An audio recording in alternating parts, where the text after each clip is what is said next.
Right, we ready to go? Camera's rolling. Yeah. Yeah. What's up?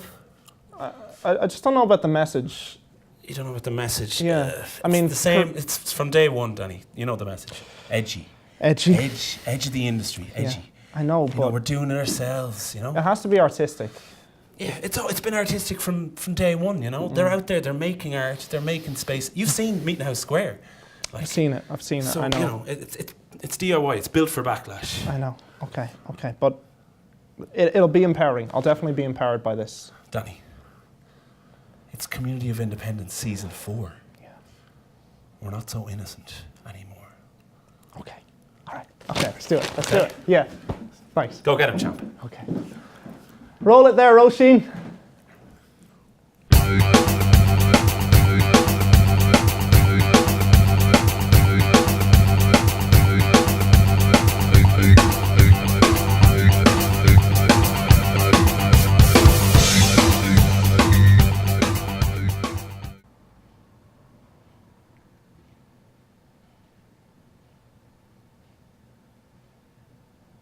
Oh, hello, and welcome, bitches, to Community of Independence Season 4. 4 seasons in, it's time to show that we've really matured, to make a stand for something and prove that we're all grown up, whether you like it or not. Fight the real enemy.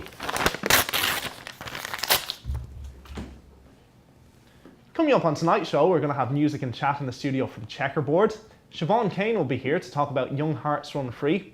Aoife Barry presents the first of our Season 4 profiles on turning down sex, and we'll also have Barry Lennon looking back at Elverum Records' 10th birthday bash. But to begin tonight's show, we have Episode 1 opening with the number ones. Sharon Shouldn't. Perfect! Should I twerk?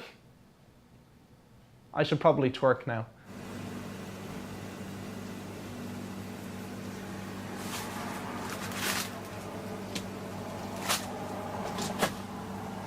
Give the new singer about the number ones. Who? Yeah, dude, they're down here.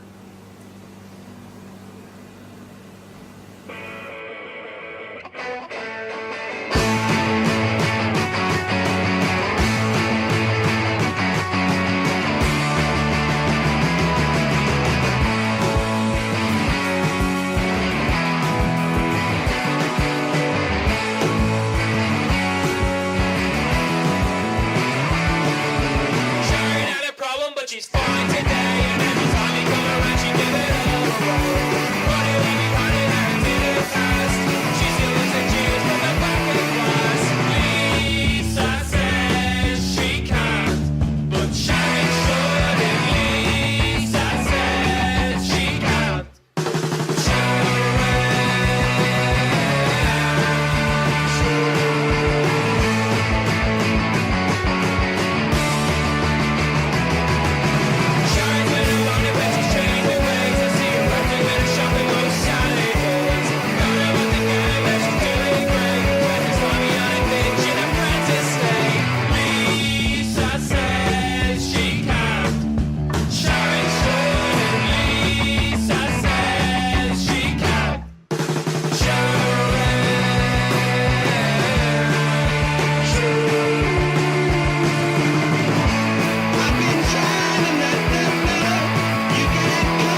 Sharon Shouldn't by the Number Ones. That was filmed in the Orchard Newsagent in Ranelagh. The video was shot by Lindsay Putt, and edited by Sal Stapleton.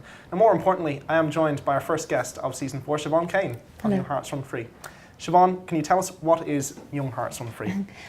Well, I suppose most people know the Candy Staton song, and that was one of the inspirations for calling the collective that. It's just a loose collective of like-minded people, and we put on music and literary events around the city and raise money for the homeless, the Simon community in the process. And how open were the Simon community to you coming to them with this idea? I know they did the Longest Night before, it was an event they put on, but this is more ongoing and regular events in unconventional spaces. I think they like it. Sam McGuinness, who's over at the Simon community, has been to a few, and just some lovely people work for them, and they were really excited that we were maybe doing something a little bit different to raise money, and that we gave the commitment to them for forever, maybe. And it wasn't kind of maybe, they have fun runs, the coffee mornings, but we were trying to mingle a lot of kind of music, literature, give people a really entertaining event, an evening, and then raise money for a good cause.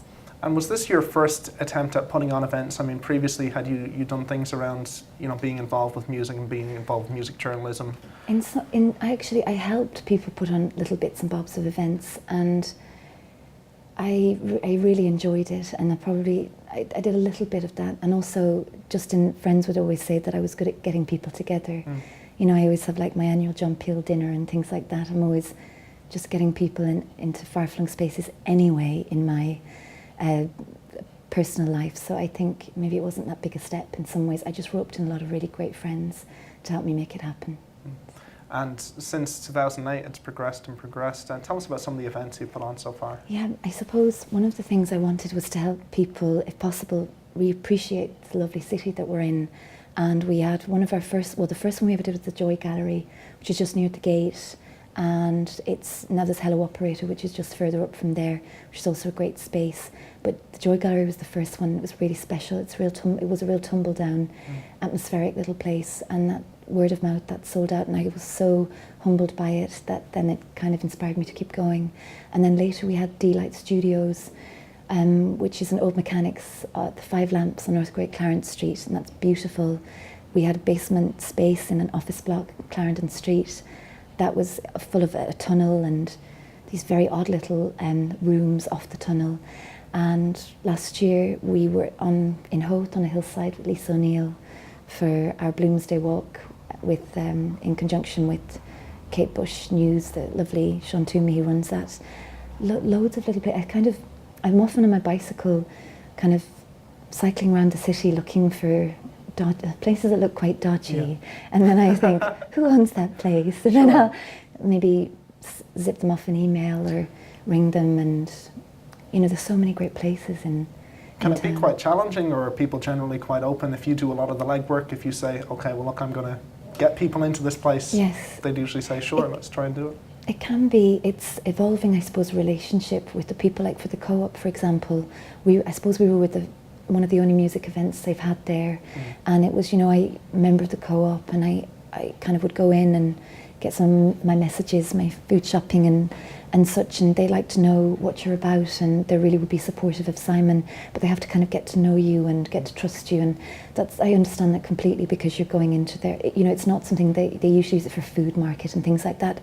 So that was a big one once we evolved that relationship, and it's something that we continue to have a great relationship with them, and hopefully haven't let them down. But it is a challenge, because sometimes you're going in cold to somewhere, and it can be difficult if it's a person that owns it. You can have a chat, but it's sometimes the estate agents and things own it, and that can be really tricky, because they just don't seem to not understand at all when you try to explain the experience you're trying to bring to people. Yeah, when you try to explain it, they think you're completely crackers. Well, I mean, in this climate, do you think more bands or more artists are going to go for that route of unconventional gigs? Because it is a great, unique selling point for bringing people out. I think so, and I think that we're so lucky in Ireland, and we have such a great relationship with music, and we always have, and I hope we always will. And I think it's a really beautiful period for Irish music. There's so many great bands, so many great people trying to make good things happen. And I think a lot of the musicians that have come to do things for us, all the writers, they've wanted to do something a bit odd. I hope, probably is Young Hearts become synonymous with oddity, but we have lots of great bands and musicians that keep coming back. And I think, so I remember once one of the bands said, "Where are you going to bring us this time, Siobhan?" You know, they kind of think it's kind of funny that all I can pay them is in cakes and tipples, you know, and maybe try and give them a kind of lovely live experience. I hope so anyway. So definitely the musicians have been totally open-hearted about it. Fantastic. Well, we'll talk a little bit more about future events for Young Hearts Run Free, but right now we're going to have a look at the first of our Season 4 profile pieces. It features Dublin trio Turning Down Sex, and to introduce it, Aoife Barry. We all had the same guitar teacher. Yeah. Weirdly enough. Mike Nielsen used to teach down in Bray. He was like a jazz guitar teacher. And he taught me bass, taught Dan guitar, and Owen was getting guitar lessons at the time. He didn't stick with it very long. But he asked us to play for like a showcase for Bray Music Centre, and we did Jimi Hendrix medley. Yeah, 3 Jimi Hendrix songs rolled into 3 minutes of pretty bad performance. When we were 16. Yeah, we were like 16. And then like we all went for the interview for music in Trinity, and me and Owen did that, and then Tom did jazz performance in New Park. So I kind of got to know Owen a lot better than from being in his class in college. And then obviously Tom and Owen were in school together, so that's kind of how we all met. So, I mean, it's not so much the music thing isn't so much a hobby for you, really. It's, you know, it's your whole lives, really. Can you tell me about why you decided to choose to study music in the various forms that you are? Being young and naive, I think. It's just like, I go to college and do music, it'll be really practical. It's a dream. We'll get loads of jobs. And then like 4 years later, you're just like, whoa, I picked a stupid thing to study in college. Yeah. I think I was just maybe afraid that you might regret not doing it. Yeah, maybe. Definitely. Yeah, kind of that one chance, is it, that you can do what you really, really love, like, Yeah, exactly. It was just like, if you're going to go to college for 4 years, you may as well pick something you like. Might as well do jazz. yeah, exactly. Most employable career ever. But, you know, it's not so much about that. I think when you're going for college, you want to do what you really adore. So that's exactly. That's what you're doing.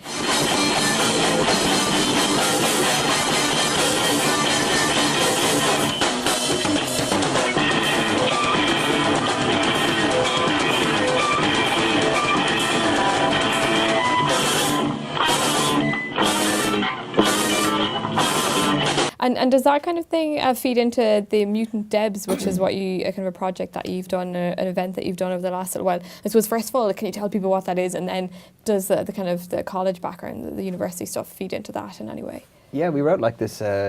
We were trying to like just decide what to do, because our drummer Owen has actually just moved to New York, and it was kind of going to be like one of our last sort of big things that we could put on. And then 10 Days in Dublin kind of was coming up, and we're like, let's put on like something bigger than we've done before. And Owen is in this Collapsing Horse Theatre Company, so he has a lot of background in writing kind of plays and like theatrical pieces.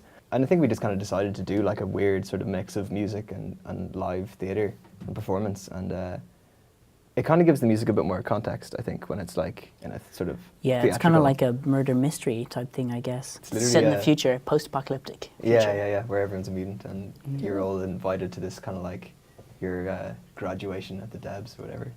I think we just thought it'd be kind of funny to incorporate like sort of like Dublin culture into like this weird sort of horror show. I will try my best to relay conversation to you. What do you think, De Lizardo? Another fucking murder, you slut! Some poor mutant hard dick blue ball dick cheese got his fucking life taken away. Some poor little kid got his nose handed to him. Some poor kid got killed at the Mutant Debs. Okay, I will be right there. Hold tight. So, naturally, I had to answer the line of the duties. I had to go out, and I went myself straight away to the Red Line, Space Lewis. And I jump on board. And I think about myself. I think about myself in my brain. Do I have to be doing this? I'm a professional detective.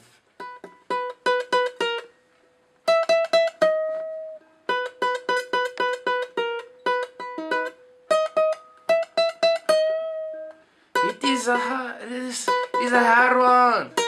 It is a hard thing. It is a hard one to be a detective. As soon as it was finished, we were just like, we need to just do this all over again. So we had this kind of crazy idea of like maybe for the next one set it like in the past where we're a band from the future coming back in time or something. Bill and Ted style. yeah. An excellent adventure indeed, I'm sure that would be. Excellent! Are there any particular Irish bands that you would look up to or that you would see as, you know, people that you'd like to follow in terms of how they connect to people when it comes to their music and Yeah, big time. instrumental bands? I mean, like 10 Past 7 and like even All Your Face, they're always been bands that we've been like super into. And Yeah. Adabisi, Yeah, at a busy Chinese. all the heavyweights of the Irish instrumental Yeah. scene. Like.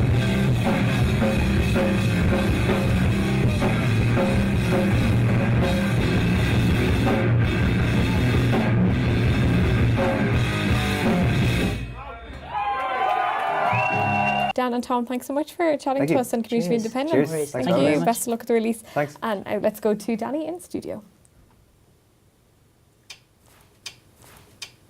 Aoife Barry with the Dublin trio Turning Down Sex. You're going to see a performance from them recorded live in the Button Factory in a few minutes' time. But I am here with Siobhan Kane. Siobhan, earlier we were talking about the development of Young Hearts Run Free. Now we're going to look into the glass onion of the future for what's in store in the next few weeks and months and indeed possibly years. Excitingly, next week we're going to Iceland, which is something that I can't believe. It's my third time there and I really love it so much, and I think there's a real connection between Ireland and Iceland, and Culture Ireland came to a few things we've done, and I applied for funding to bring some kind of transplant Young Hearts, the idea of it, over there, and we're going to be doing showcases as part of Airwaves with some great people like Donna Lunny and Adrian Crowley and Conor O'Brien, Katie Kim and the Spook of the 13th Lock, and we're raising money for the Reykjavik homeless when we're there, so it's very much in keeping. I can't believe it happened, but it was a real tonic to think, because we've been doing it, it'll be 5 and a bit years, and it's wonderful. And then the last thing we've got is the Christmas show, which is our Yule, which is going to be back in the Co-op, so 7th of December for that one. Okay. And is there anyone you want to, exclusively announce is going to be playing? For the 7th of December one. At the moment we have Dohi and Dot. Very good. And there are people that haven't confirmed yet. Oh, and Cian Nugent. Very good. And other people who haven't confirmed yet, but I hope that, and I did have an exciting thing. There was another, we're going to curate Christchurch for New Year's Eve. Oh, wow, okay. Sorry, that was the other thing. No, that's worth mentioning. What's going to happen? We're not, it's with Matthew Nolan, Note Productions, along with Young Hearts. They've asked us to curate it with the wonderful Christchurch, and I can't quite believe it. So that only came up recently, and we've not kind of, I suppose, announced it yet at all, but we're just working on the lineup at the moment. So it would be such a wonderful way to end the year with the bells, and I haven't had New Year's in Dublin for ages, so I just thought growing up, imagine, if you get to go into that lovely space, and so we're going to try and make it extra special for people, and then we've got a lot of great plans for next year, but I'm a bit tired, so I'm going to wait. We'll wrap up here no, then. So, not Siobhan, you. It's not you for that makes me tired. It's just life in general. life in general. Very busy lady. Well, Siobhan, thanks very much for coming into thanks the for show. having me. Well, right now, strap yourselves in. We're going to watch Turning Down Sex live.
guys, this week I'll be reviewing Squarehead's new album, Respect.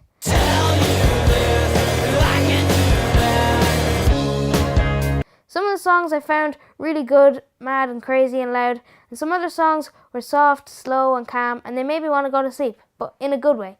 And some of the songs felt like they were going on and on and on, but I liked it. And overall it was a pretty good album and I really liked it. What do you think, Giles Holland? And back to you, Danny. Is my hair suddenly shorter to anybody? Does it look it? I really hope it's back to its original length when I'm talking to Checkerboard later. That was alternative music theorist and pop culture commentator Joe Blades giving his 2 cents on Squarehead's second album, Respect. That's available from squarehead.bandcamp.com. Before that, we had Turning Down Sex, recorded live in the Button Factory with Master Flesh. Now it's time for our gig guide, and we're starting the gig tomorrow night in the Joinery, €8 in to see former COI guests Laura Sheeran and Onzi, with support from Be Honest. Just like that guy, Be Honest, yeah. Friday night in the Grand Social, it's a cyberpunk festival featuring DJ Terra Oka and the Kyoto. €10 into that. Fancy dress is optional and presumably still available from Asha in Stephen's Green Shopping Centre. Saturday night in Anseo, €6 will gain you access to see Cryboys. They are supporting British jazz guitarist Riley Walker. Saturday in the Annesley House, yes, very special event with Mossy Nolan playing. There he is, Mossy Nolan, headline act with support from Temperamental Miss Elanius. She's very good indeed, yeah. Button Factory, Saturday night, $22.50 in for a rare live appearance from Moths. Hopefully in full Moth regalia for that rare live appearance, $22.50 into that in the Button Factory Saturday night. Saturday in the Grand Social, our very own John Breslin will be playing drums with Chirps. Themselves and Rory Francis O'Brien, they're the support act for Crayon Smith's album launch. Gives me a good excuse to show a picture of a kid with a crayon up his nose, and also to revisit John Breslin as a pheasant. Yeah. Our recommended album for this week is Crayon Smith's second album, Milk Teeth. That's available and streaming. The songs are like salmon streaming on wearenoise.com, and the album was released via Out on a Limb Records. Hey, speaking of Out on a Limb Records, we happen to have this VT all about Out on a Limb Records' 10th birthday bash back in August. Had a big event on in Dolan's warehouse, so we went down with some cameras, some microphones, and a strange new feeling that no one understands us anymore. Take a look. I now give it up for Out on a Limb.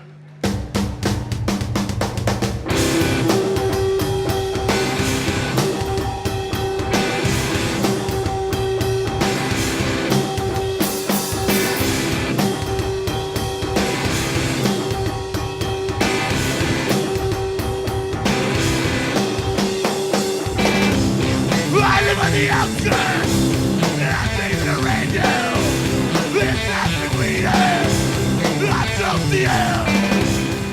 What does Out on a Limb Records mean to you? To be able to nail it like they've been doing for so long, and still be completely true to themselves and look after the band so well, it's incredible. Like.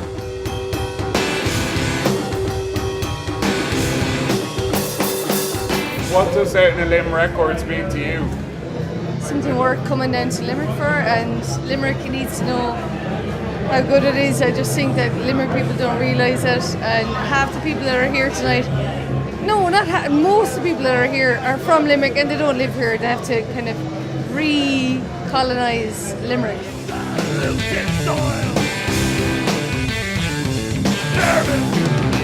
Great to meet you again, and just to give people a little background at home. What is Out on a Limb? It's a record label based in Limerick, but just to give an overview of what's happened over the last 10 years and how it came about. When the label came about, myself and Albert Toomey, we started it. We were all both working doing gigs at the AMC, and I was doing sound and Albert was doing booking and everything else. And local lads, give them a kick, were supporting loads of bands we were bringing in, and thought, jeez, we really like the sound of these guys, and like to try and help them out and put a record out, and that's how it all started. I got involved at the end of 2003. I think it was kind of a flurry of activity there for a few months, whereby all of a sudden we had 5 bands on the label, from not having a plan of what to do beyond, I think, putting out the Give Man a Kick album. I don't want to speak for you in that case, but I think that was it. It was just put an album out and see what happens. But all of a sudden it was 5 bands, and it becomes a lot more real when there's 5 different mouths to, well, not mouths to feed, but mouths to look after, I suppose. Why a label? Like, a label's a funny thing. I find that, not like a band where you can have the crack. Sometimes the label can be the horrible work late at night, looking at emails and trying to figure out, geez, there's 1,000 records under my bed, how do I get rid of them, which is a thing people don't think about, Yeah, no, listen, you know yourself, Barry, if you don't make mistakes, you never learn, but it can be terrifically boring as well if you don't make those mistakes. Every mistake that you kind of felt like you need to pull your hair out, or it drives you insane, or you go, oh, I'm getting rid of doing this bloody label thing, it's the stupidest thing ever. They're the kind of defining moments, in a sense, that you can kind of go, right, the next time you do something you go, oh, I know how to do this right, or I know how to approach this properly. And we've actually, in the last couple of years, I think, become way more efficient. I don't think either of us are going to win the Administrator of the Year award, but we're a hell of a lot better than we were. A lot of it was kind of back of a fag packet kind of business, in a sense, and we've got things a little bit more clued in now. And I think as a result we're actually enjoying the label. I certainly feel actually in the last couple of years I'm really enjoying being part of the label, whereas maybe there was a few years there where you're kind of going, oh Jesus, and I think I've said this a gazillion times, but there was times when it was you're taking the shotgun out to the dog or whatever, and next thing you go, you see him run up the field and he starts herding loads of cattle again. You're like, I know he's still good. It was quite unusual that it was a label that was coming out of Limerick or anywhere really outside of Dublin, because I think at the time there wasn't a whole lot of independent labels in the country either. We've quite a few more now, which is great to see. But I think at the time, I think that whole idea of putting out an album yourself or doing it yourself or whatever, hadn't really spread around the country maybe as much as maybe it was there in Dublin.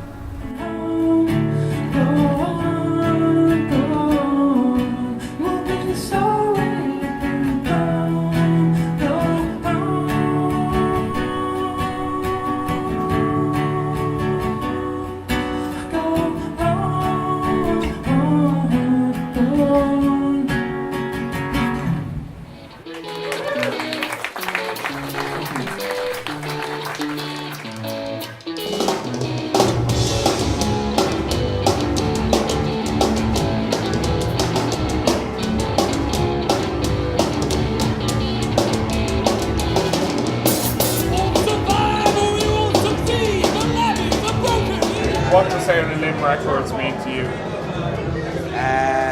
Good quality label, good music, Limerick born and bred. Jesus lads, fucking hell. I just want to get a pint. It's a start to hell! What does Elverum Records mean to you? Everything. Next question.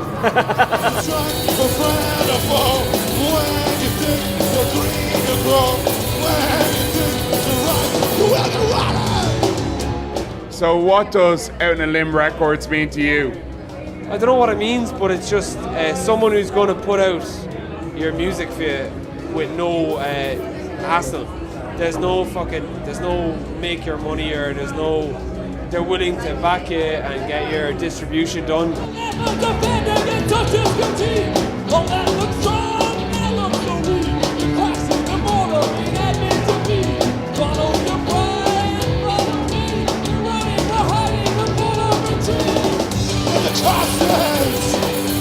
Why did you decide to kind of go back into that full kind of become back into releasing a lot of records over the pace of a year, and you try expand out the genre of the label? It's not one specific genre. I don't think we ever tied ourselves down to a genre, and I think from early on, I remember someone in our first year called us a post-rock label, and that really annoyed me. And it's not just because everyone gets annoyed by the post-rock label, and I think that's maybe unfair on post-rock, whatever the heck that is, but I was just like, how can you say Windings is post-rock, or Waiting Room is post-rock, or Gammark is post-rock, or I mean maybe Rest and 10-7 just by virtue of being instrumental bands or post-rock. So I always thought we were doing, you know, there was always a variety of things, and even when Hooray for Humans and Cranesmith came on, like they're very different bands to, you know, Rest or Gammark or whatever. And then the kind of folkier stuff that's come with Hidden Highways, Peter Laney and Owensy, I don't know, maybe we're just getting old.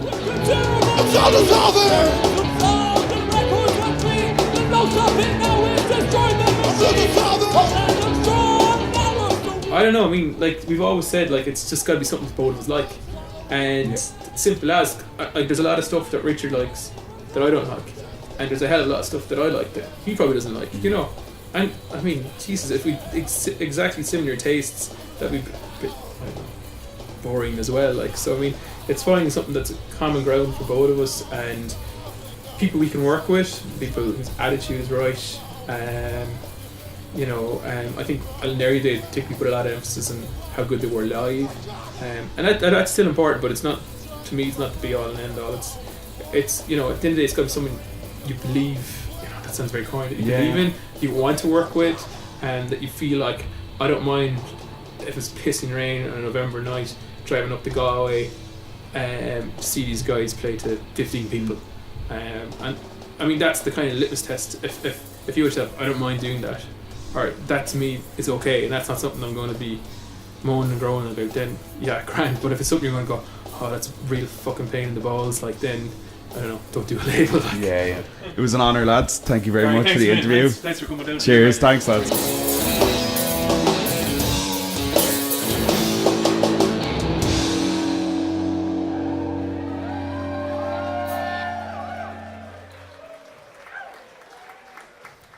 Barry Lennon reporting from the bells of County Limerick in the province of Munster, west of the Pale.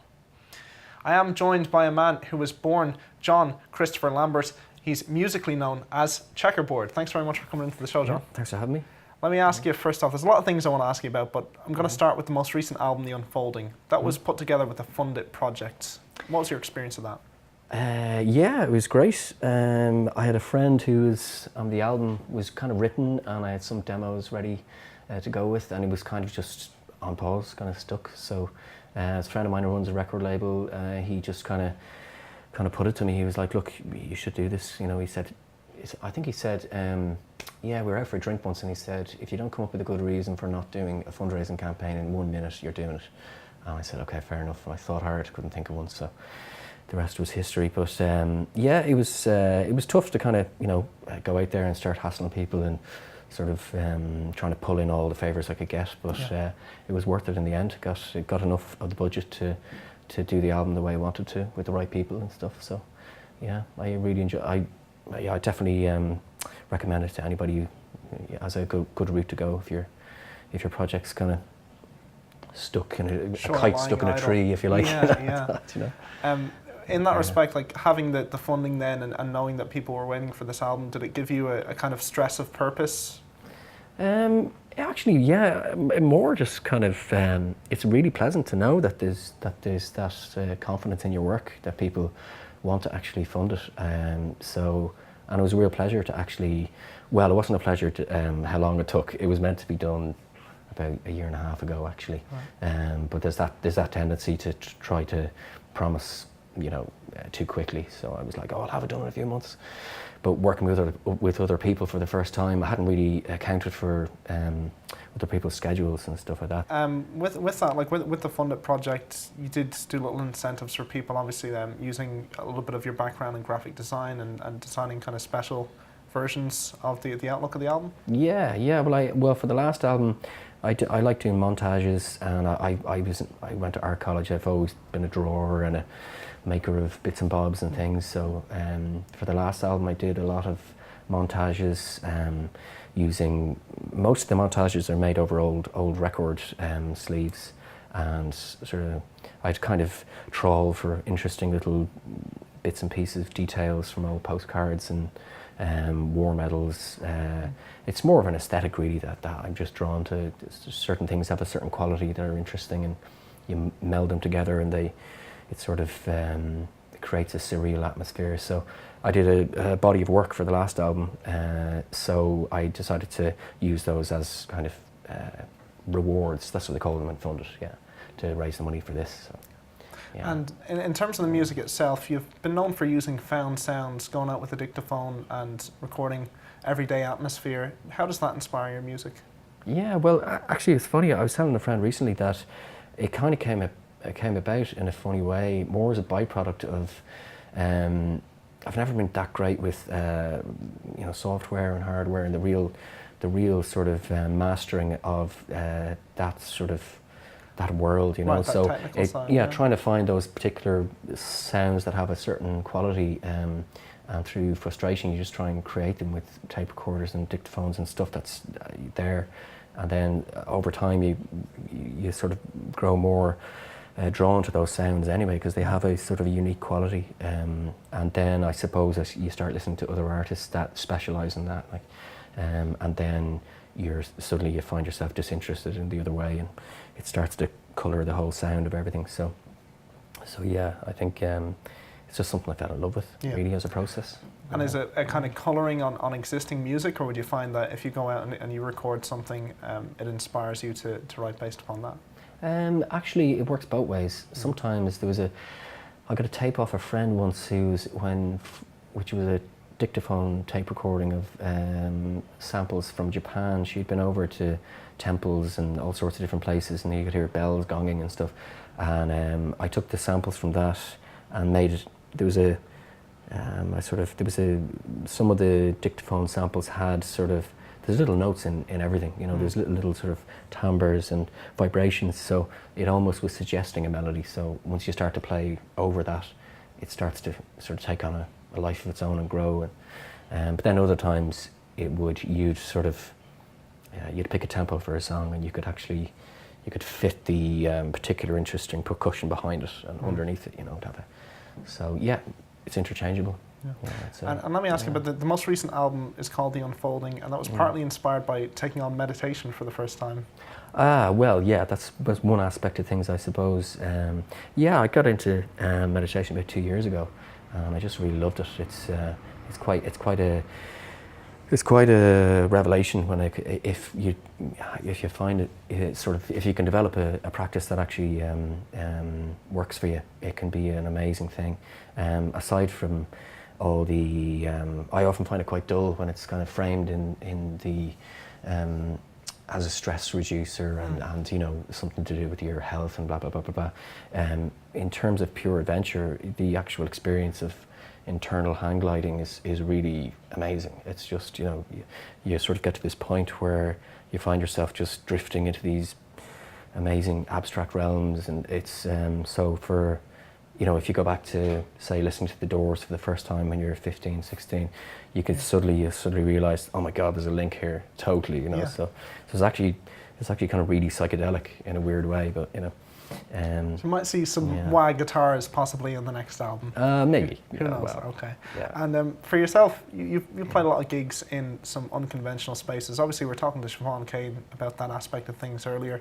Yeah. As a performer, what does that give to you? You've played gigs in front of yoga sessions. You've played your album launch in the Little Museum of Dublin. Yeah. What was your experience of those gigs in comparison to standard gigs? You know. Oh yeah. Well, I mean, it's. I found myself in a bit of a pattern of just after the last album of doing support slots for people and ending up in a lot of venues that are just that have bars and are quite loud and stuff. So it's disheartening, you know. It can be, even though there could be people there who are listening. It's just not conducive to bringing out the best in the music, I think, and the whole experience. So I very sort of willfully sort of stopped doing that. And I think I've only been doing about 3 or 4 gigs a year really for the last few years, and just ones I really want to do that are in, you know. And it's great to see so many churches opening up now and interesting little spots around the capital and around Ireland as well, art centres, places like that. They're much more conducive to the kind of music that I'm doing, I suppose. So tell us about the song you're going to play for us tonight.